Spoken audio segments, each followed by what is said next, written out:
Hi, this is Ricky from Data Mastery, and in this video, we are going to talk about Amazon SageMaker AI Platform.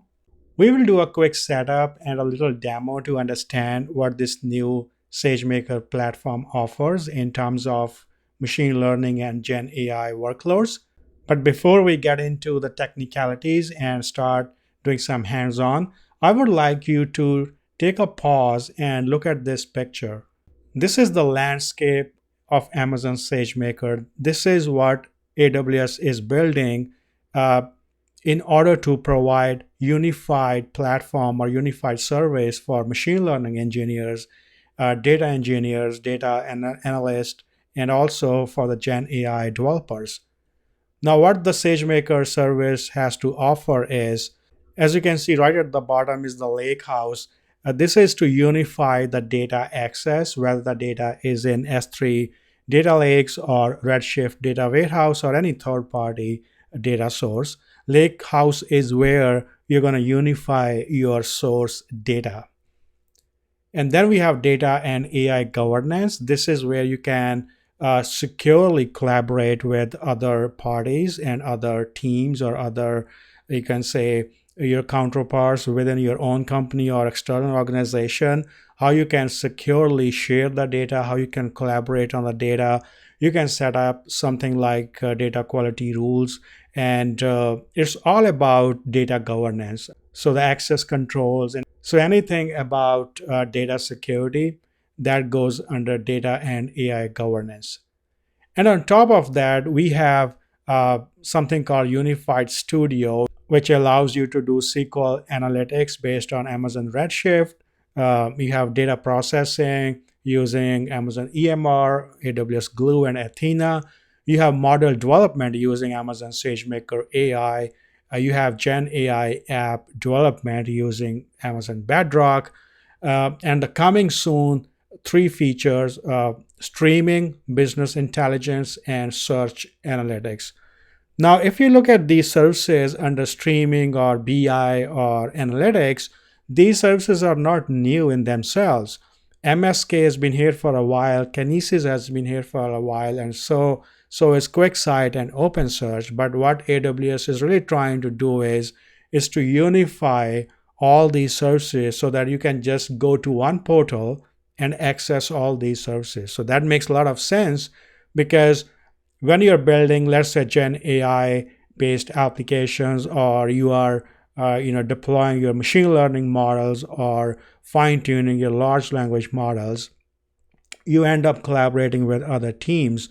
And having this unified studio really helps you to take care of everything that you need for data, ML, and AI workloads.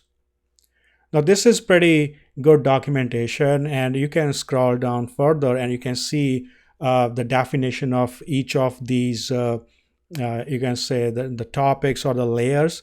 What is Unified Studio, for example? This is what you can use to build all your data and tools for analytics and AI in a single dev environment with SageMaker Unified Studio. So this is your go-to place if you want to do anything about Gen AI development or anything about your data and analytics. Similarly, Lakehouse for unified data access across S3, Redshift, and other third-party data sources. Then you have data and AI governance. This is where you can securely collaborate and govern and discover your data, and you can use Data Zone with this. So this is pretty good documentation. So what we're going to do now is we're going to navigate to the SageMaker service, and we will see how this unified studio looks. So log into your AWS account and look for Amazon SageMaker Platform Service. And here you can create a unified studio domain. You can also create Data Zone. And I have created a separate video about the Data Zone. If you want to know more about that, you can watch that video. In this video, we're going to work on creating a unified studio domain. Now, when you click on the unified studio domain, you have two options here. One is a quick setup, which is recommended for some trainings, if you're doing some learning or exploring. And if you really want to do this thing in production, where you have to deal with the real-time data and everything is something that's going to be actively used in your organization, then the recommended approach is to set up this thing manually or using IAC tools like Terraform. But since this is in preview, I'm not sure if Terraform really supports this thing right now. But the idea is use quick setup for your learning and use the manual setup, which is more granular and more detailed if you want to deploy this thing in prod. So we are going to do a quick setup. Now, one thing that we need to do is to create a VPC, and I don't have any custom VPC. Only VPC I have is the default one. So what I'm going to do right now is to go ahead and create a new VPC. So click on create VPC. It will take you to CloudFormation, and there is already a CloudFormation template provided by AWS, and you can just fill in all the details that you want. For example, the VPC name is gonna be this. Do you really want to use VPC endpoints? I don't want to use VPC endpoints. If you want to specify any IAM role, you can specify here. This will be used by CloudFormation service to call other AWS services on your behalf, but we don't need to specify any IAM role, and I'm happy with the default option, so I'm just going to go ahead and click on create stack. This will create the VPC, the subnets and the NAT gateway, the internet gateway, all the things that we need from the networking perspective. Now keep in mind, once we are done with this, and if you are going to do this in your own AWS account, make sure you clean this thing up after you're done with your exploration or experiments. Otherwise, it will keep on charging you money, especially the NAT gateway, because that's going to be really expensive if you don't clean that up. So it's going to take a few minutes, and let's check the progress. Okay, so you can see here what it's doing. It is creating the, let's go here. So it's going to create your VPC internet gateway and your private subnets, your public subnets, the security groups, the route tables. Everything that's needed is going to be created by this CloudFormation template. If you don't want to use this CloudFormation template, you can simply go to a VPC service and create the VPC yourself. Like, it's not that difficult. If you click on create VPC, now you can see here AWS has made this really simple to create a VPC. If you just want to do this for your learning, you don't want to use Terraform, for example. Now it gives you the options right here, like what's the name. You can specify the name here.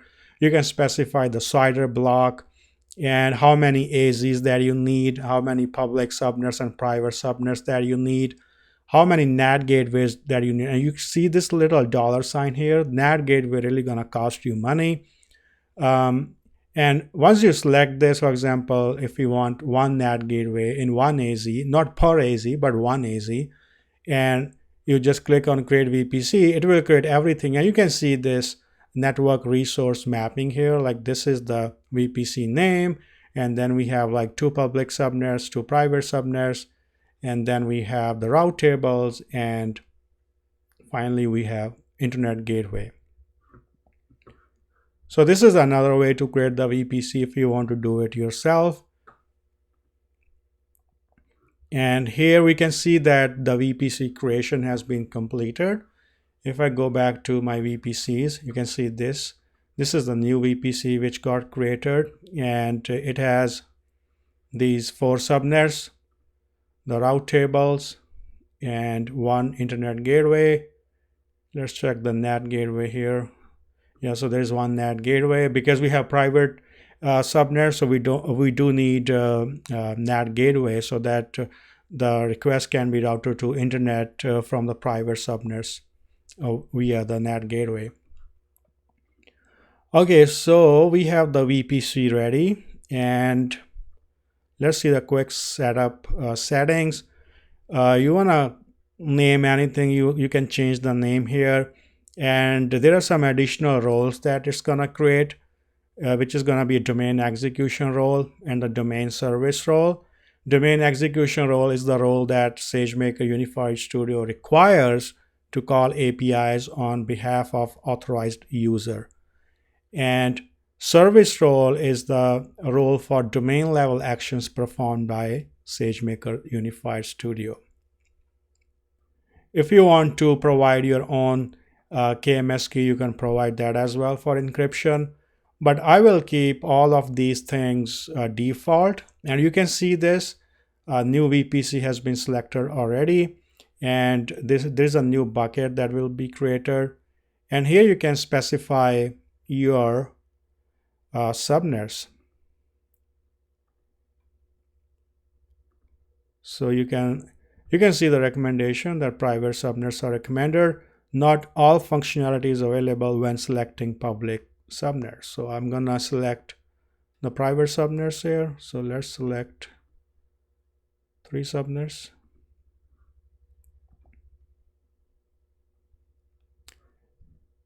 Okay, so as I mentioned earlier, the Unified Studio also allows you to do Gen AI development using Bedrock. And it has the 4 approved models. As you can see here, you can actually click on this link, go to grant model access, and get access to additional foundational models that you want to use. But I will just keep everything default for now and click on continue. The next thing is the IAM Identity Center. This is what your Unified Studio domain integrates with so that you can create the users in the Identity Center. And from there, the users can click on the studio domain and log in. If you're using something like Azure AD, you can integrate that with AWS Identity Center so that the users that you have in Azure AD, you can create an exclusive group. That group can be matched with this Unified Studio domain application in AWS Identity Center so that all the users in that AD group will have access to domain. But in this case, I'm going to look for my email address. So I have my user already created in the Identity Center, and I search that user and then click on create domain. Okay, so the domain has been created, and this is my email ID, which is the default user that I can use to log in. And you can click on the Unified Studio link here. That will take you to the login portal. Click on sign in with SSO. And here you go. This is what the Unified Studio domain portal looks like. Let's go back to the domain for once and let's see what we got here. So we have this configuration with IAM Identity Center so that we can configure SSO access for the users. And we have the project profiles. What is a project profile? It defines the tools and capabilities available in projects in the Unified Studio. So it will provide you some templates that you can use to get started. For example, there is a data analytics template and AI ML model development. So what it does is it analyzes data and build ML and Gen AI models powered by EMR, Glue, Athena, SageMaker AI, and SageMaker Lakehouse. You have another template for Gen AI applications, and you have another template for SQL analytics. Right now I have 1 user, so you can add more users here. Those users need to be part of your Identity Center, by the way. You can also associate another AWS accounts with this. And here are some of the blueprints that you can leverage, like Amazon Bedrock Gen AI blueprint. You have Data Lake blueprint. You have EMR serverless blueprint. So there are tons of blueprints that you can use to get started with. The project profiles, as I explained earlier, so 3 project profiles have been created for SQL analytics, for Gen AI development, and for data analytics and AI ML model development. For the Bedrock models, like we have seen earlier, we got access to the 4 Bedrock foundation models. I think this is because I previously requested access to these models. That's why now I can see that I have access to 4 models. You can request access for additional models as well if you want to use, given that those models should be part of the Bedrock model catalog. And then we have connections. Right now there's just one connection. So this is connected with code commit. So it does support connection with GitHub, GitHub Enterprise, GitLab, and GitLab Self-Managed. So you can host your code in these version control systems or VCS. And then we have Amazon Q as well. Now Amazon Q is Gen AI powered assistant, and it allows you to create the web portal or the web application, which is called web experience out of the box. It is fully managed, so you cannot select what foundational model is being used under the hood. It's mostly Claude, but you cannot change that. So the domain also has integration with Amazon Q. So you can see that this is pretty powerful service. Now it has access to a lot of other AWS services as part of this unified studio. And this is what your studio looks like. So you have something called data catalog. This is where you can manage all of your data. Like you can create the data catalog, you can use Glue for that, but everything can be managed using this unified studio. You have a Gen AI playground. If you want to, select some model and start asking some questions. Let's say, tell me a joke about AI. It is the similar playground which you can use if you log into the Bedrock service directly. You can see some playgrounds there as well. And the similar playground is something that you can see in the Unified Studio domain. You can have playground for chat and for image and video, just to understand how these models work. And let's go back to the portal. Then you have the shared Gen AI assets. If somebody shared some apps with you, then those apps will be something that you can access here. The Jupyter notebooks, if you have ever worked on the SageMaker Studio before, you know that the SageMaker Studio also provides a nice interface, just like this particular studio. And in SageMaker Studio itself, you could have created the Jupyter notebooks. So these are the similar notebooks here. You can deploy the notebook with some jump starts just to get started. If you click on Create Notebook, it will ask you to create a project and whatnot, but you can do that later. But what I'm trying to say is that you get the Jupyter notebook right here in this studio portal, so that you can do your data analysis, data cleansing, building the model, and all that stuff that you can do in the Jupyter notebook.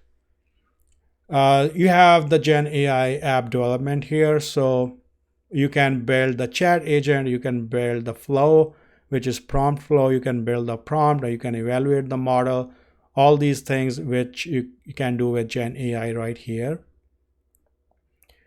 And then you have data processing and SQL analytics, obviously using Amazon Athena. So you can create a SQL query, or you can create a notebook as well, and you can run your SQL queries or your Python code probably. And you can also create a visual ETL flow. This is what you can use Amazon Glue for. So if you click on the visual ETL flow, so I'm just going to click on Create Project. And when you click on Create Project, this is what you can see. Like you have 3 profiles like we have seen earlier. Let's say this is for analytics. So I'm going to select the SQL Analytics profile for this. The idea of using this specific profile so that you can get access to the required services based on what exactly you're trying to do. Click on continue. Now on the default connection, so I'm just going to keep all these things default.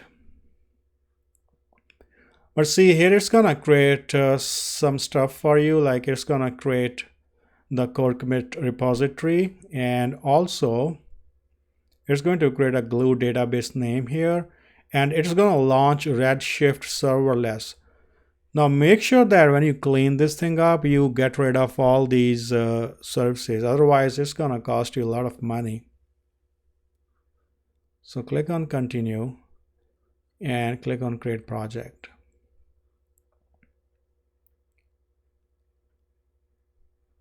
So it's going to take a few minutes. We can continue with exploration of the studio. Now you can create multiple projects like I have shown you here. And this was for the SQL query, and you can also publish the data using data and AI governance project profile. You can publish data, you can create data product or create glossary. So these are the different kind of the project that you can create with the given project profiles that you can select. If you click on the browse all projects, so we just have one project which is still being created.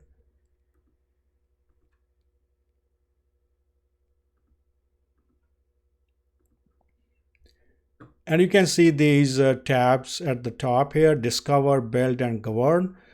For discovering your data, you can see that we have data catalog, which is essentially your glue based data catalogs. You have bedrock models, you have glossaries, metadata, you have Gen AI chat playground, image and video playground, shared apps and prompts. Under the build, you can see the Jupyter Lab notebooks and other partner AI apps. You have this query editor, which is Athena. You have visual ETL flows, which is Glue. You have workflows and ML pipelines, which is again part of the SageMaker Studio.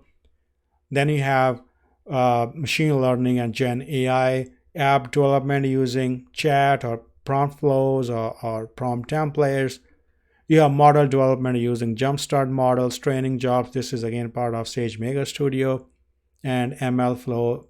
So you can see there are like a lot of stuff which has been consolidated under this unified studio. Under govern, you can do the domain units. You can see the associated accounts with your studio domain, and the project profiles and the blueprints, domain users. So this is what you can use to govern your unified studio.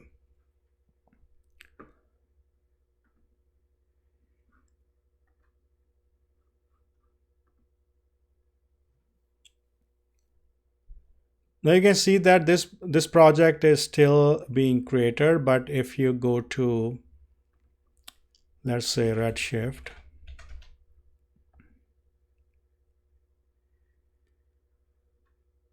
and click on Redshift serverless, right now it's not being created yet. So this is our project which is still being created, and I'm going to pause the video and give it a few minutes to finish. Once it will be finished, I'll come back and we can explore this project as well. Okay, so the project has been created, and let's click on this.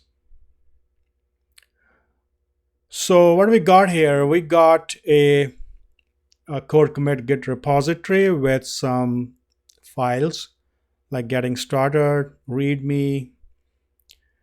So this is what's been created as part of this project creation. You can see that the project profile is SQL Analytics, and this is the S3 location for the data, and yeah, nothing much, like domain ID as well, and the project ID. And there's some project profile parameters, JDBC connection details. We don't have any JDBC connection URL here.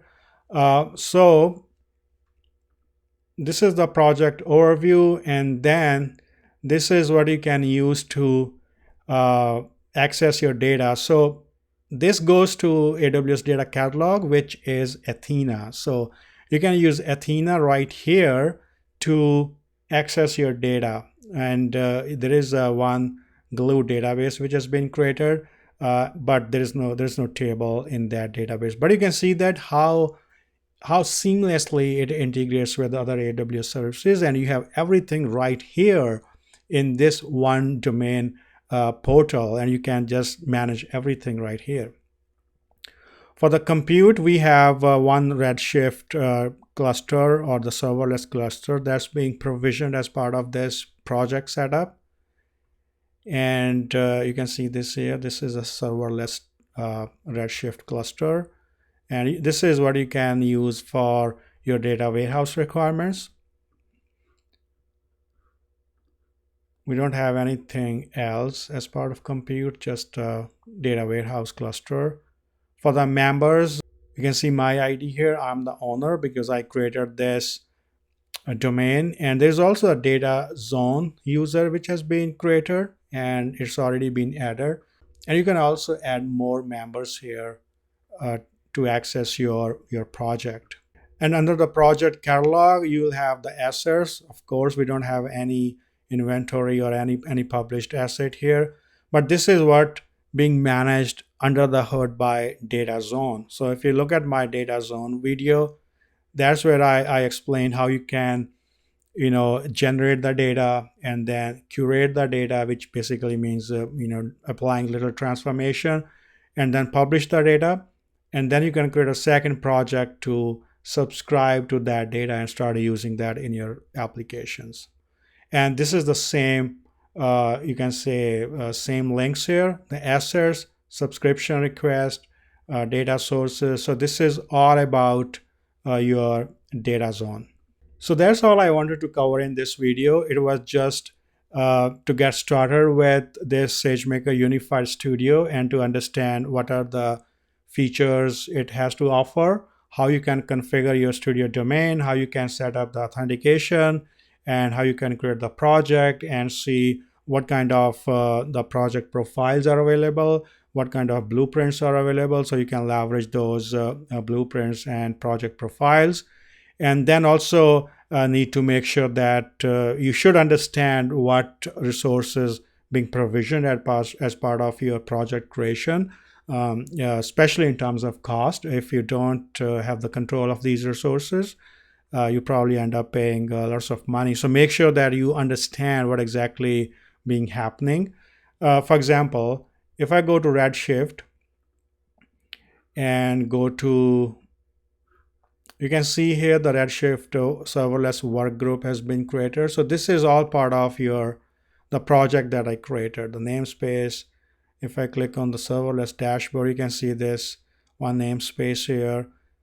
So there's no snapshot or nothing, but there's one serverless, you can say, cluster that's being set up, or the serverless work group, that's what they call it. This is all part of the free trial. You can see that for Redshift serverless, I have $300 credits, and all 300 are remaining. But make sure that you clean up everything, otherwise you end up paying money. But this is what it does behind the scenes. It creates all these resources for you, and you can start leveraging those. So that's all about the overview of SageMaker Unified Studio. Hope you like this video. And as I have shown you right at the beginning of this video, there are like few things which are kind of planned for the future by AWS. So once they'll add more services, I'll probably make another video just to explain those new features. But for now, that's all I wanted to show you guys. Hope you like this video, and do subscribe to our channel, and do give us thumbs up so that you get the notification of the new videos that we publish. Thanks for watching. Cheers.